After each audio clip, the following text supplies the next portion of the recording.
কোনো আপত্তি নেই, খালি লেখাটা দেওয়া ভালো, ঠিক না? অথচ আল্লাহর নাম তো 10 বার নেয় না। তাইলে আমাদের দুরবস্থা হবে না তো হবে না কেন? আজকে দুরবস্থা আমাদের দুনিয়ার কোন পার্থিব বস্তুর কারণে না, ওই দুরবস্থার ঢেউ আমাদের দেশেও আসতেছে আসতেছে আসতেছে। আমার কথা স্বীকার করেন, শুধু চিল্লায়া জিতা যাবে না যতক্ষণ পর্যন্ত আল্লাহর দিকে না ফিরি। এই জন্য শেষ কথা আমার, এখন সময় চলে আসছে, যদি ফিরলাম, নাইলে কিন্তু ইতিহাস আমাকে বলে, ইতিহাস কোরআন আমাকে বলে ইস্তাবদিল কওমান গায়রাকুম। অতীতে দেখা যাইতেছে চেঙ্গিস খান দ্বারা মুসলমানদেরকে আল্লাহ, মুসলমানের রক্তে চেঙ্গিস খান দ্বারা মাটি রঞ্জিত হয়েছে, কিন্তু দুনিয়া ইসলামের ঝান্ডা মুসলমান উড়াইতে পারে না। চেঙ্গিস খানের কওমের ভিতর থেকে আল্লাহ একজনকে নির্বাচিত করছেন, যার দ্বারা 600 বৎসর ইসলামের ঝান্ডা আবার উত্তোলন করছে। মুঘল কারা? চেঙ্গিস খান তো মঙ্গোলিয়া, মুঘল তো চেঙ্গিস খানের খানদান। চেঙ্গিস খানের ভিতর থেকেই তাতারি দ্বারা সারা দুনিয়ার মাটি মুসলমানের রক্ত দিয়ে রঞ্জিত করছেন, কিন্তু মুসলমান দ্বারা ঝান্ডা উত্তোলিত হয় নাই। তাতারির ভিতর থেকে একজনকে আল্লাহ হেদায়েত দিয়ে, ওকে দিয়ে আবার ঝান্ডা উঁচা করছেন। উঠান ইতিহাস, উঠান ইতিহাস। আজকেও যদি ফিরে না আসতাম, আমার কথা ভালো মতে বোঝেন, কালকে এই চেহারাটা কিভাবে দেখাবেন? মুহাম্মদুর রাসূলুল্লাহর ইজ্জত আমরা রাখি নাই। আল্লাহটা না রাখলেও চলতো, কিন্তু মুহাম্মদুর রাসূলুল্লাহর ইজ্জত রাখি নাই। প্রমাণ তো দিলাম আমি এইখানেই বসা। শুক্রবারে 1000 দুরূদ পড়ে নাই, 1000 বার দুরূদ পড়ে নাই।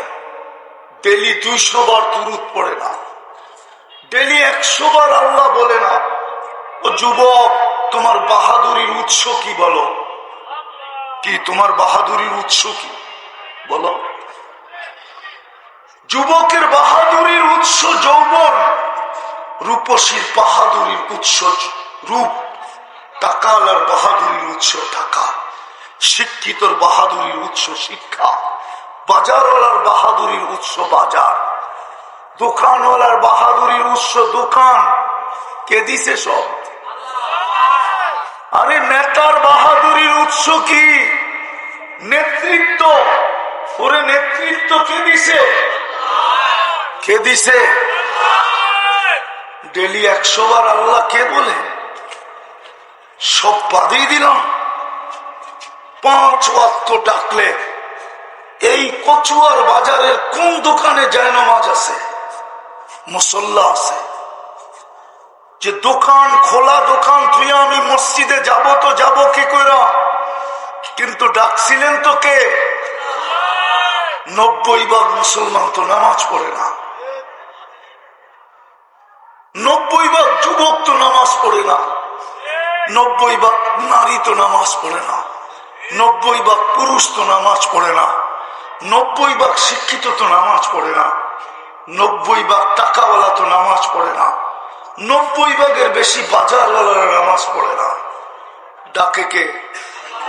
হ্যাঁ, আপনি ভাবছেন আপনি চাইলেই ফেরেশতা চলে আসবে? আজকে দুরবস্থার কারণ আল্লাহকে না মানা, আল্লাহর রসুলকে না মানা।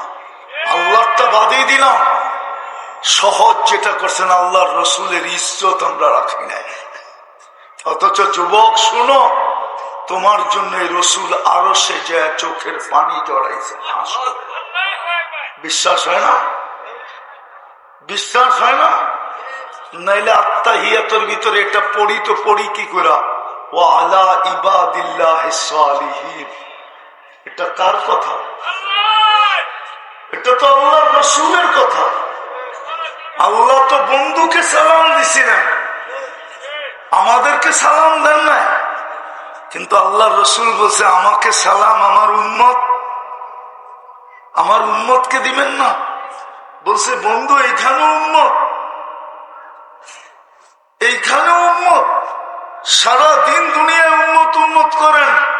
ভাবছিলাম দুইজনে এখানে বসবো একা একা, এইখানে আর কাউকে টানবেন না, এইখানেও এসে বলতেছেন উম্মত। আপনাকে যে আরো সে বলে নাই, ওই নবীর ইজ্জত আমরা রাখি নাই।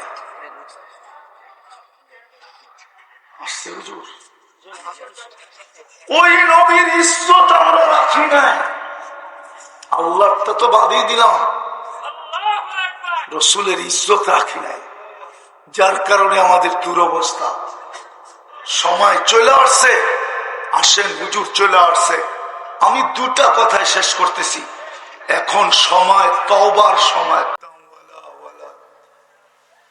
খলাকাল খালকা ওয়া আহসাহুম আদাদ, রফা আস-সামা বিকুদরতিহি বিগাইরি আমাদ, বাসাতাল আরদা বিকুদরতিহি আলা মাইল জামাদ, কাসামার রিজক ফালা ইয়ানসা মিন খালকিহি আহাদ, ওয়ালাম ইয়াকুন লাহু কুফুয়ান আহাদ। আল হাইয়ুল কাইয়ুম, আলিকুল আযীম, জাওয়াদুল করিম, হান্নান মান্নান ফাআলুল লিমা ইউরিদ। والصلاة والسلام على حبيبنا وحبيب ربنا مصطفى مجتبى محمد رسول الله صلى الله عليه وعلى آله وأصحابه وأتباعه صلاة وسلاما كثيرا كثيرا. أما بعد فأعوذ بالله من الشيطان الرجيم. بسم الله الرحمن الرحيم. إنا شانئك هو الأبتر.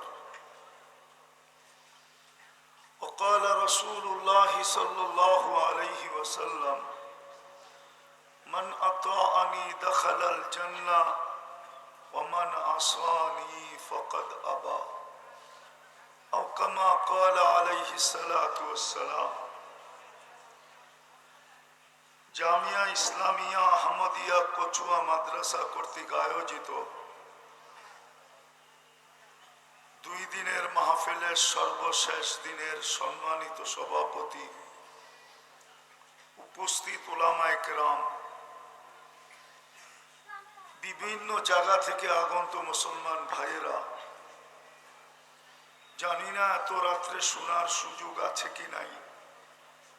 যদি শোনার সুযোগ থাকে তো পর্দার অন্তরালে মা ও বোনেরা, কোরআন হাদিস থেকে যতটুকুই তেলাওয়াত করলাম, আশা রাখি একই সামনে রেখে অতি অল্প সময় কিছু কথা রাখব। সাথে সাথে সকলের কাছে অনুরোধ, যদি পুরস্কার নিয়ে উঠতে চাই, আর এই পুরস্কারটা মানুষের পক্ষ থেকে না, স্বয়ং আল্লাহর পক্ষ থেকে, যদি পুরস্কার নিয়ে উঠতে চাই, যে পুরস্কারটা স্বয়ং আল্লাহর পক্ষ থেকে। কার পক্ষ থেকে? আল্লাহ চিনেন তো?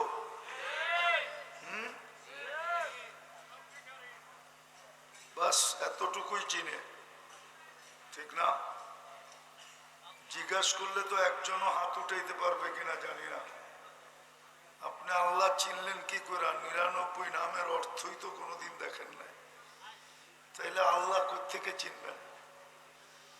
আল্লাহ তো নিজের পরিচয় দিছে 99 নাম দিয়া। এটা পদবী, 99টা পদ, 99টা পদবী।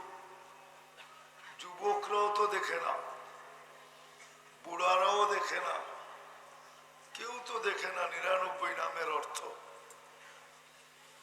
দেখলে তো আল্লাহর পরিচয় সামনে খুলে আসতো যে আল্লাহ কে, আমার মালিক কে।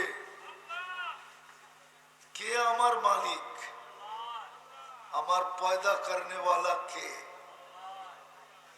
তাইলে না বুঝা যেত 99 নামের অর্থ তো কেউ দেখে না। তো পুরস্কারটা কে দিবে? আরে জোরে বলেন। আল্লাহ বললে গুনাহ হবে না, 40 নেকি মিলবে, 40 নেকি। হয় নাকি? এরা ভাবতেছে মাত্র 40। তাহলে একটা উদাহরণ দিয়ে বোঝাই। আল্লাহ বলার 40 আর অন্য 40 সংখ্যায় সমান। যেমন 1 মণ লোহা 1 মণ তুলা ওজনে সমান, কিন্তু গাঠি কোনটা বড়? কতটুক বড়? এত ছোট করে বললে হবে না, আরো টাইনা বলতে হবে, অনেক বড়। ঠিক না? আল্লাহ বলার 40 নেকির এরকম অনেক বড়। এত বড় রব্বে কবার কসম, মিজানের পাল্লায় ধরার জায়গা হবে না। যদিও সমগ্র সৃষ্টি মিজানের পাল্লায় দিলে একটা ডিমের সমান হবে, ডিমের সমান। কিন্তু আল্লাহ বলার 40 নেকির গাঠি মিজানের পাল্লায় কি হবে না? জায়গা হবে না। জায়গা কেন জানেন? আল্লাহ কার নাম? আরে বলেন না, আল্লাহ কার নাম? আল্লাহ নাম কার জানেন? যিনি রহমান, যিনি রহিম, যিনি মালিক, যিনি কুদ্দুস, যিনি সালামুল মুমিনুল মুহাইমিনুল আজিজুল জব্বারুল মুতাকাব্বিরুল খালিকুল বারিকুল মুসাব্বিরুল গফফারুল কাহ্হারুল ওয়াহ্হাবুর রাজ্জাকুল ফাত্তাহুল আলিমুল কাবিদুল বাসিতুল খাফিদুর রাফিউল মুইজ্জুল মুদিল্লুস সামিউল বাসীরুল হাকামুল আদলুল লতীফুল খবীরুল আযীমুল গফুরুশ শাকুরুল আলিকুল কবীরুল হাফিজুল মুকিতুল হাসিবুল জলিলুল ওয়াসি الحكيم الودود المجيد الباعث الشهيد الحق الوكيل القوي المتين الولي الحميد الموصي المبدي المعيد المحيي المميت الحي الوارث والرشيد الصبور جل جلاله যিনি 99 পদের মালিক, ওনার নাম হলো আল্লাহ। এই জন্য ওনার নামের 40 নেকি মিজানের পাল্লায় জায়গা হবে না। সত্য এটা, মাইনা নেন। আপনার নামটা কার? আল্লাহ, ঠিক না? হ্যাঁ, নিজেরটাই যদি ছোট হয় তাহলে বড়েরটা বড় হবে কোত্থেকে?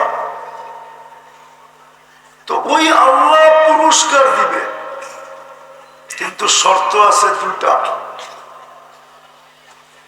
কথাগুলো মনোযোগকে উজাড় করে দিয়ে শুনতে হবে, যত মনোযোগ দিয়ে শুনতে পারি। দ্বিতীয় আরেকটা শর্ত আছে, পরিবেশটা বিলকুল নিচুম হইতে হবে। আর আমি কোরআন থেকে বলতেছি, ইযা কুরিয়াল কোরআন ফাসতামিউ। এই দুটা বন্ধ করতে বলেন। ইযা কুরিয়াল কোরআন ফাসতামিউ, কোরআনী কথা যখন শুনো তো ফুল মনোযোগ দিয়া শুনো। আল্লাহর হুকুম, ওয়া আনসিতু, বিলকুল চুপচাপ শুনো। আজকে মুসলমানের দুরবস্থা কেন জানেন? মুসলমানের দুরবস্থা কেন? মনে হয় স্বীকার করেন না মুসলমানের দুরবস্থা? স্বীকার করেন? কেন দুরবস্থা? যুবকরা তো সব ওদের সাজেই সাজে, তারপরও দুরবস্থা কেন? চুল তো কাটে নেটে দেখা। 14 তারিখ উদযাপন করে বড় ধুমধামে, 31st নাইট উদযাপন করে ওদের চেয়ে বেশি। 14 তারিখও উদযাপন করে ওদের চেয়ে বেশি, পোশাক আশাক সবকিছু ওদের মতো, তারপরও দুর্দশা কেন? বুঝান আমাকে, মুসলমানের দুর্দশা কেন? অথচ সংখ্যায় তো 200 কোটি, দুনিয়ার 70 ভাগ সম্পদ মুসলমানের কাছে, দুনিয়ার সবচেয়ে বড় টাকা মুসলমানের কাছে, কুয়েতের টাকার চেয়ে কোনো বড় টাকা নাই। আস্তে আস্তে চিল্লাইলে হবে না, আমি চিল্লানে অভ্যস্ত না, এই জন্যই তো আগে বললাম ধ্যান দিয়ে শুনতে হবে। যদি চিল্লান তাইলে ভাববো বড় হুজুর আপনাকে চেতাইছেতে। বড় হুজুর রে চিনেন? মনে হয় চিনেন না। চিনেন না? হুজুরে মনে হয় চিনে না। চিনেন? কে? শয়তান। 1,85,000 বৎসরের ইবাদত ছিল। 7 আকাশে 7টা নামে ডাকা হতো।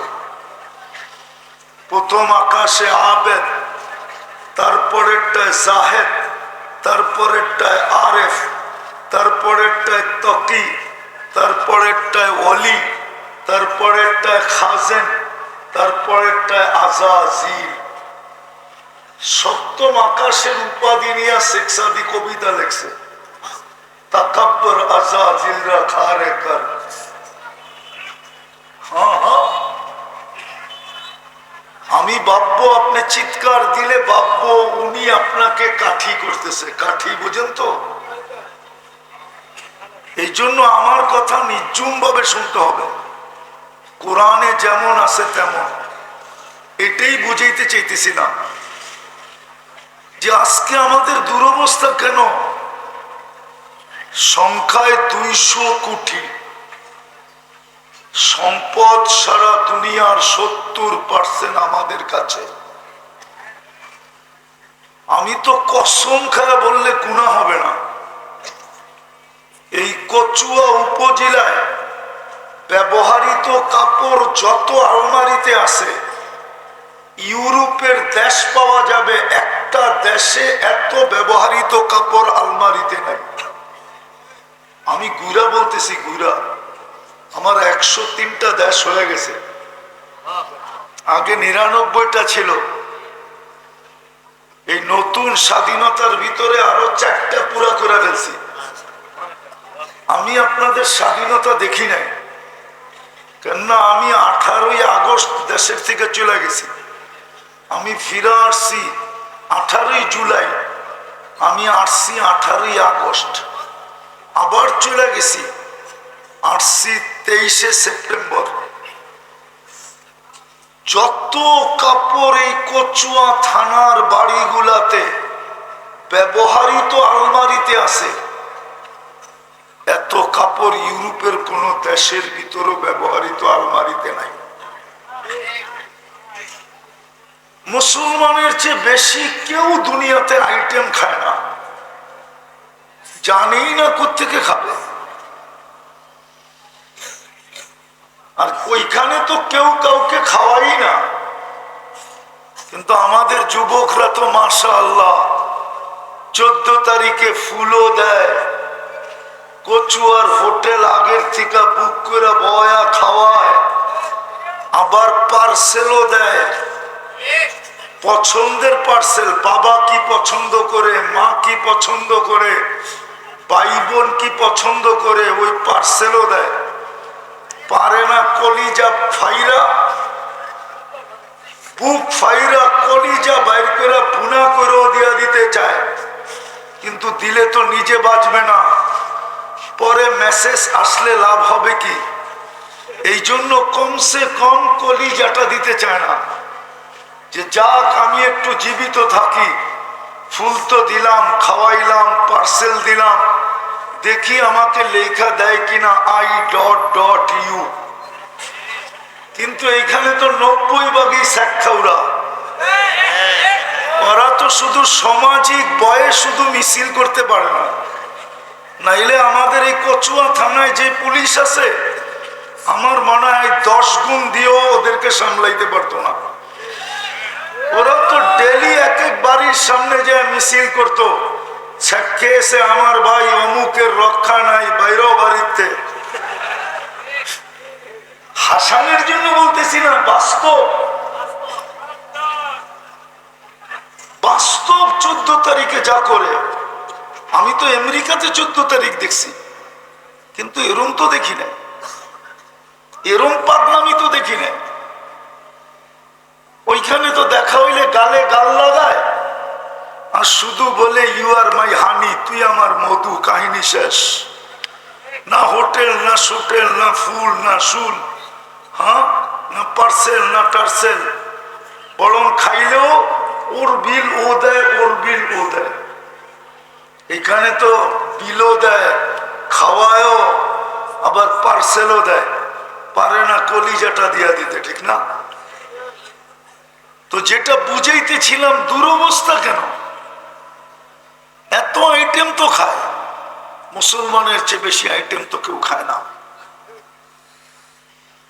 মুসলমানের চেয়ে প্রসাধনী কেউ বেশি ব্যবহার করে না। কচুয়ার প্রত্যেকটা বাড়ি এক একটা মিনি কসমেটিক্স এর দোকান, না দোকান না?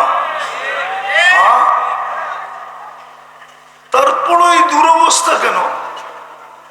কি কারণ দুরবস্থা? বলবেন শুধু দুরবস্থা দুরবস্থা বলেন, আমি প্রমাণ দিতেছি। ফিলিস্তিনের যুদ্ধ গত অক্টোবরের 7 তারিখে শুরু হয়েছে। এই বছর 7 তারিখে 1 বছর হয়েছে। আজকে নভেম্বরের কত তারিখ? 29 তারিখ, ঠিক না? তাইলে 1 মাসেরও উপরে, 1 বছর 1.5 মাসেরও উপরে দুইটা জাতিসংঘের ভিতরে বুঝার মতো জিনিস, কিন্তু দুইটা। গত অক্টোবরে একটা সেমিনার, এই অক্টোবরে একটা সেমিনার। জাতিসংঘের বাৎসরিক সম্মেলন ছিল। দুনিয়ার সমস্ত দেশের কর্ণধাররা ছিল, দেশ প্রধানরা ছিল। তার ভিতরে 60টা মুসলমানের দেশের প্রধানরাও ছিল। তার ভিতরে 4টা দেশের প্রধান এরকম ছিলেন যাদের টাকার উপরে দুনিয়া কোনো টাকা নাই। যদি এই 4 দেশ ইচ্ছা করে, তাহলে সারা দুনিয়া কিনতে না পারলেও অর্ধেক দুনিয়া কিনতে পারবে। কেননা কুয়েতের টাকার চেয়ে বড় কোনো টাকা নাই, বাহরাইন, ব্রুনাই, ওমানের টাকার চেয়ে বড় কোনো টাকা নাই। প্রবাসী থাকলে ও আমার কথা সত্যায়িত করবে। ওদের 150, ব্রুনাই, ওমানের 150 টাকা দিলে আমেরিকার $350 পাওয়া যায়, $350। কিন্তু তারপরও এই 2 বছরে ইহুদিদের বিরুদ্ধে, ইসরায়েলের বিরুদ্ধে ছোট একটা নিন্দা প্রস্তাব পাশ করতে পারে নাই। তাইলে এটা দুর্দশা না তো কি? বলেন আমাকে, দুর্দশা তো? সত্য তো? ছোট একটা নিন্দা প্রস্তাব পাশ করতে পারে নাই। অথচ 1 বছর 1 মাস 15 দিনের উপরে যুদ্ধ, 60,000-এর চেয়ে বেশি মানুষ মারা গেল। 200 কোটি মুসলমান মিলা। কেন আমার পরে পিসাব আছে, এই জন্য আমি লম্বা করব না। উজানির পিসাব হুজুর আছেন, এই জন্য আমি লম্বা করব না, অল্পতে শেষ করব। দেখি আপনাদের বিবেকের পর্দা খোলে কিনা আজকে। ছোট একটা নিন্দা প্রস্তাব পাশ করতে পারে নাই। তাইলে এটাকে আমি দুর্দশা বলবো না তো বলবো কি? এটা হলো দুর্দশা। 200 কোটি মুসলমানের দুর্দশা, 70% সম্পদ থাকা সত্ত্বেও দুর্দশা, দুনিয়ার সবচেয়ে বেশি কাপড় পরে তারপরও দুর্দশা, দুনিয়ার সবচেয়ে বেশি আইটেম খায় তারপরও দুর্দশা, দুনিয়ার সবচেয়ে বেশি প্রসাধনী ব্যবহার করার পরেও দুর্দশা। এটা সবচেয়ে বড় দুর্দশার প্রমাণ। দ্বিতীয় আরেকটা যুক্তি আমার কাছে, আমার যোগ বিয়োগে মিলে না। আমি একটু ঘুরাই আপনাদেরকে নিয়ে যেতেছি। আমার যোগ বিয়োগে মিলে না যে ফিলিস্তিনে বোম ফাটে কি করে। অন্য কোথাও যদি হইতো তো আমার মনকে বুঝাইতে পারতাম, কিন্তু ফিলিস্তিনে ফাটে কি করে? কেননা আমি তো 14 বছর আগে ফিলিস্তিন দেখছি, আমি তো মিডিয়ায় দেখি নাই, আমি তো বাস্তব জমিনে হাইটা হাইটা দেখছি। যেখানে ইব্রাহিম আলাইহিস সালাম ঘুমাইতেছে ওইখানে বোম ফাটে কি করে? খলিল তো ঘুমাইতেছে। কে কে ওয়াদি খলিল কোন জায়গায়? ফিলিস্তিনে। যদি সিস্টেম থাকতো তাহলে আমি দেখায় দিতাম, আমার চোখের সামনে এখন ভাসতেছে। কেন আমি চোখে দেখা আসছি, তো দেখা জিনিস তো চোখের সামনে ভাসে, ঠিক না? যদি সিস্টেম থাকতো তাহলে আপনাদেরকে আমি প্রজেক্টরে দেখায় দিতাম যে এই যে খলিল ঘুমাইতেছে। ওদিকে খলিল যেখানে, ওইখানে বোম ফাটে কি করে? শুধু অদিয়ে খলিল তো না, পাশেই তো অদিয়ে মুসা কালিমুল্লাহ শুয়ে আছে, ওইখানে বোম ফাটে কি করে? শুধু এইখানেই তো শেষ না, 70 জন নবীর কবর চিহ্নিত আছে। নবীরা তো কবরে জীবিত, নবীদের শরীর তো মাটির উপরে হারাম, খাওয়া হারাম, যেইভাবে রাখা আছে ওইভাবেই রাখা আছে। জীবিত কবরে জীবিত না? কচুয়ার ওলামারা একমত না? নবীরা কবরে জীবিত না? জীবিত না? 70 জন নবীর কবর চিহ্নিত, ওইখানে বোম ফাটে কি করে? মিসাইল পড়ে কি করে? 60,000 মরে কি করে? এত রক্ত ঝরে কি করে? বাড়িগুলা মাটির সাথে মিশলো কি করে? আমার যুগ বিয়োগে মিলে না। শুধু এখানেই তো শেষ না, মুসলমানের প্রথম কেবলা বাইতুল মুকাদ্দাস, ওটাও তো ফিলিস্তিনের ভিতরে। মেরাজের রাত্রে 1.25 লক্ষ নবীদের সম্মিলন। বুজুর্গ পারাইলে যদি বরকত হয় তো 1.25 লক্ষ নবী যেখানে পা রাখছে একসাথে, ওইখানে কি বরকত ছাড়া? নাইলে আল্লাহ কোরআনে কেন বললেন বারাকনা হাওলা? এর চতুর্দিকে বরকতই বরকত, ওইখানে বোম ফাটে কি করে? সব বাদই দিলাম, দোজাহানের বাদশা যেখানে পা রাখে, হ্যাঁ, হাত রাখলে তো আগুন, জীবনে কোনোদিন হাত রাখলে দুনিয়ার আগুন সুতা পড়াইতে পারে না। এইখানে তো পা না, নিজের অস্তিত্ব রেখে দিয়েছিলেন মেরাজের রাত্রে। না রাখেন নাই? ইমামতি করেন নাই? বক্তৃতা দেন নাই? ওইখান থেকেই তো মেরাজে গেছেন, ঠিক না? দোজাহানের বাদশা যেখানে গেলেন, যিনি ইমামতি করলেন, ওইখানে বোম ফাটে কি করে? আমাকে যোগ বিয়োগ মিলে না। একটু ভাবেন কেন? কেন? কি কারণে? কারণটা দেখাই আমি শেষ করতেছি, আমিও লম্বা করব না। কি কারণে এই দুরবস্থা এত কিছু থাকার পরেও? একটা স্লোগান সারা দুনিয়ার মুসলমান ব্যতীত সবাই দিতেছে, ওই স্লোগানটা আপনারা জানেন না। একটা একটা স্লোগান দিতেছে সারা দুনিয়া। সূরা ওয়াদ-দুহা যখন নাযিল হয় তো এর পূর্বে, নাযিল হওয়ার পূর্বে লম্বা একটা সময় ওহী বন্ধ ছিল। কাফেররা আল্লাহর রাসূলের কাছে এসে জিজ্ঞাসা করছিলেন, মক্কার কাফেররা, যে আপনি বলে মেরাজে গিয়ে আসছেন, তাইলে আমরাও তো ঘুরা গাইরা কিছু দেখছি, ঠিক না? বাইতুল মুকাদ্দাস হয়ে নাকি গেছেন, তো আমরাও তো ব্যবসার কারণে বাইতুল মুকাদ্দাস গেছি, শামে গেছি। তো ওনারা কিছু প্রশ্ন করছিলেন, তো আল্লাহর রাসূল বলছে জবাব কালকে দিব, কিন্তু ইনশাআল্লাহ বলেন না।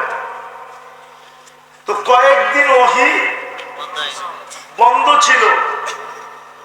তো মক্কা মুকাররমায় ডেলি কাফেররা মিছিল বাহির করত, আর মিছিলের স্লোগান কি ছিল জানেন? স্লোগান ছিল ওয়াদ্দাহু রাব্বুহু, ওয়াদ্দাহু মুহাম্মদুর রাসূলুল্লাহর রব তাকে ছেড়ে দিছে, নাইলে ওহী বন্ধ হইল তো হইল কি কইরা? রব একে ছেড়ে দিছে।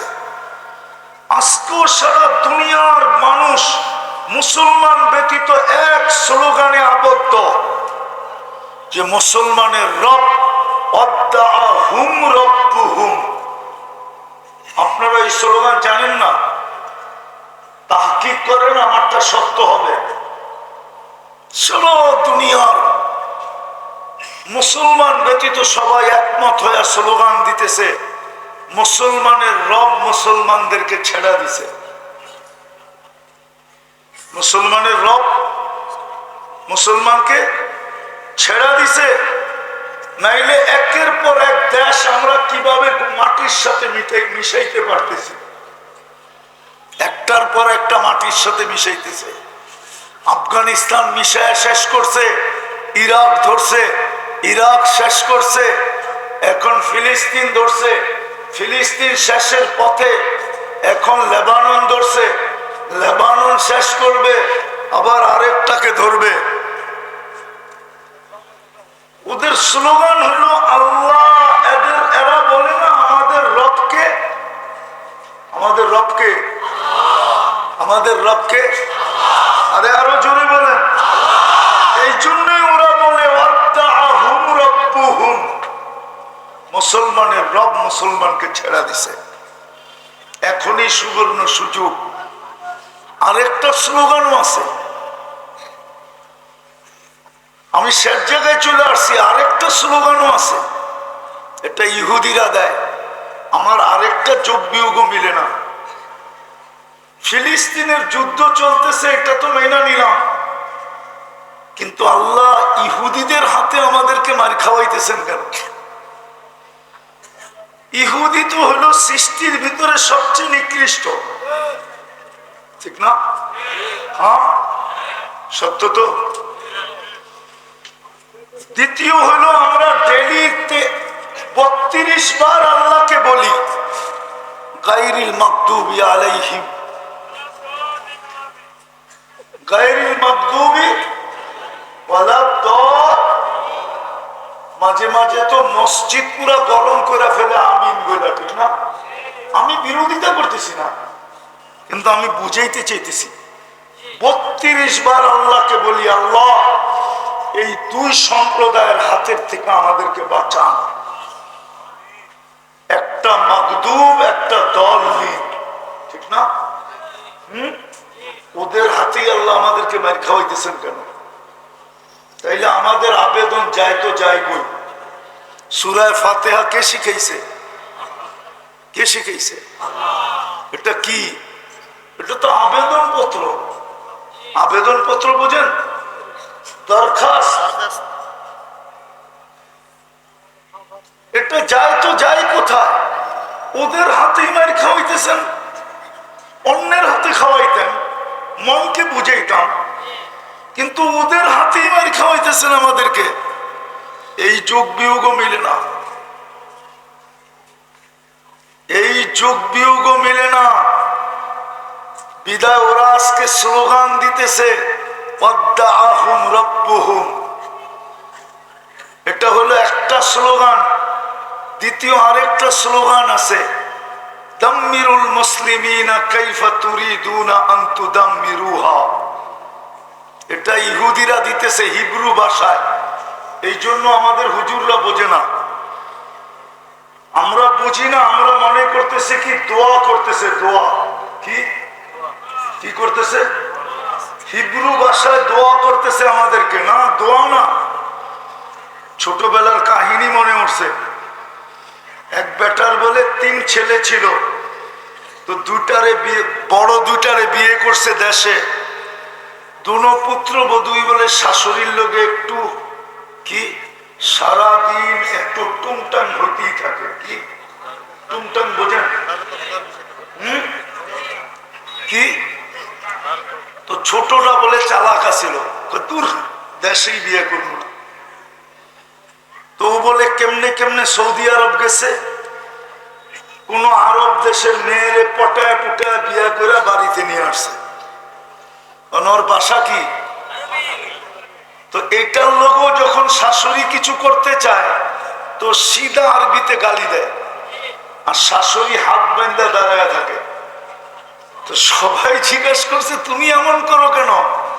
ছোটটা এত ভালো, পরে গালি দিলেও আমারে খালি কোরআন শরীফ শোনায়। তো আমাদের দশা হইছে এরকম, ভাষা বুঝি না তো তো মনে করি দোয়া দিতেছে। ইহুদিরা বলতেছে মুসলমানকে মাটির সাথে মিশানের এখনই মুখ্যম সময়। এদেরকে মাটির সাথে মিশিয়ে দাও, কেননা তোমরাই তো বলতেছো এদের রব এদেরকে ছেড়ে দিছে। তোমাদের কথাও মানি, আমাদের কাছেও একটা প্রমাণ আছে যে এদের বিজয়ের পালা এখনো শুরু হবে না। এদের বিজয়ের পালা বহু দূর। হইতে পারে 200 কোটি মরে যাবে, তারপরও বিজয়ের পালা হবে না। এই জন্য আমি শেষ জায়গায় চলে আসছি। দুরবস্থা কেন জানেন? যুবক, তোমাদের পায়ে ধরি। দুরবস্থা এই জন্যই যে আমরা আল্লাহর হুকুম মানা ছেড়ে দিছি, আল্লাহর হুকুম মানি না। যদিও হুকুম ছিল আল্লাহর হুকুম মানো, কিন্তু প্রশ্ন চলে আসছিল আপনারটা মানবো তো মানবো কি করে? আপনাকে তো চোখেই দেখি না, লা তারা কাল উয়ুন, আপনাকে চোখে দেখা যায় না। ওয়ালা তুখালিতুকা দুনুন, আপনাকে ধ্যান ধারণায় আনা যায় না, আপনাকে বর্ণনা দিয়ে শেষ করা যায় না। তখন আল্লাহ বলছিল আমাকে মানবে না, তাহলে আমার বন্ধুকে মাইনা দেখাও। আজকে নবীর আদর্শ থেকে আমরা বহু দূরে। যদি নবীর আদর্শ মানতাম তাহলে কচুয়ার ছেলেরা নেটে দেখা চুল কাটতো কেন? জিজ্ঞাসা করে। এরা তো সারা রাত্র নেটে চুলের ডিজাইন দেখে তারপরে স্ক্রিনশট দেয়, তারপরে সেলুনে নিয়ে যায়। সেলুনওয়ালা ডিজাইন দেখা পানি খায়া ঢোক গিলে তারপরে বলে 500। আর যুবক বলে টাকার প্রশ্ন না, ডিজাইন হওয়া চাই। কিন্তু যুবক, তোমাদের পায়ে দিরা বলি, বলো তোমাদের চুলের ডিজাইন দেখা আজ পর্যন্ত কোনো মেয়ে তোমাকে বলছে আই ডট ডট ইউ? বলো, আরে বলো না। হ্যাঁ, অথচ কত মেয়ে তো তোমাদের চুলের ডিজাইন দেখে বলে কাউয়ার ডিজাইন কই পাইলি? হ্যাঁ, কত মেয়ে তো তোমাদের ডিজাইন দেখে ব্যঙ্গ করে। তাহলে তুমি কেন নবীর আদর্শের ডিজাইন ছেড়া ইহুদি নাসারার ডিজাইন কেন মাথায় নিলে? আবার তুমি বলো নবীকে ভালোবাসো। আপনারা নবীকে ভালোবাসেন? হ্যাঁ, কে কে ভালোবাসেন দেখি? নামান নামান, আল্লাহ আকবার পড়ে বলেন। আজকে কিবার গেল?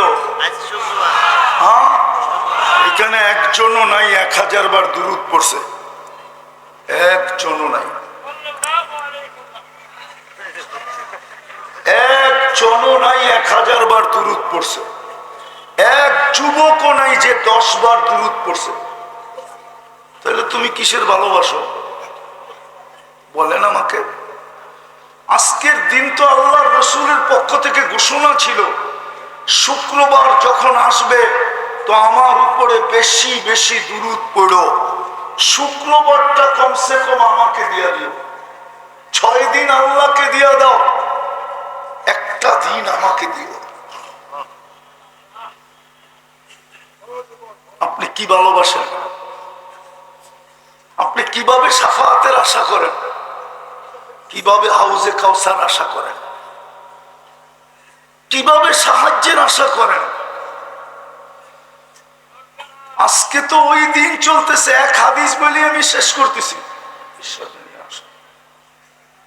আমি এক হাদিস বলি শেষ করতেছি। আজকে আল্লাহ আমাদেরকে ছেড়া দিছেন, রসুলও ছেড়া দিছেন। আল্লাহর রসুল বলছে একদিন আসবে আমার উম্মত 5 জিনিসকে ভালোবাসবে আর 5 জিনিসকে ভুলা যাবে। ফলাফল কি দাঁড়াবে? বলছে আমি তোমাদের পক্ষে থাকবো না, আমি তোমাদের ধার ধারবো না, তোমাদের দিকে আমি তাকাবো না। বলছে সেই 5 জিনিস কি? বলছে ইউহিব্বুনা দুনিয়া ওয়া ইয়ানসাউনাল আখিরাহ, দুনিয়া ভালোবাসবে, আখিরাতকে ভুলা যাবে। ইউহিব্বুনাল হায়াত ওয়া ইয়ানসাউনাল মাউত, হায়াতকে ভালোবাসবে, মউতকে ভুলা যাবে। ইউহিব্বুনাল কুসুর ওয়া ইয়ানসাউনাল কুবুর, বাড়িঘর ভালোবাসবে, কবর ভুলা যাবে। ইউহিব্বুনাল মাল ওয়া ইয়ানসাউনাল হিসাব, মাল ভালোবাসবে, হিসাব ভুলা যাবে। ইউহিব্বুনাল খালকা ওয়া ইয়ানসাউনাল খালিক, সৃষ্টিকে ভালোবাসবে, স্রষ্টাকে ভুলা যাবে। জিজ্ঞাসা করেন যুবকদেরকে, ডেলি 10 বার আল্লাহ বলে কিনা? এটাও জিজ্ঞাসা করেন, এটাও জিজ্ঞাসা করেন ডেলি চ্যাট করে কয়বার, মেসেজ দেয় কয়বার? শুধু একটু ভালোবাসা আদায় করার জন্য ডেলি মেসেজ কয়বার দেয়? শুধু মেসেজ, পায়ে পর্যন্ত ধরে, পায়ে। জীবনে এক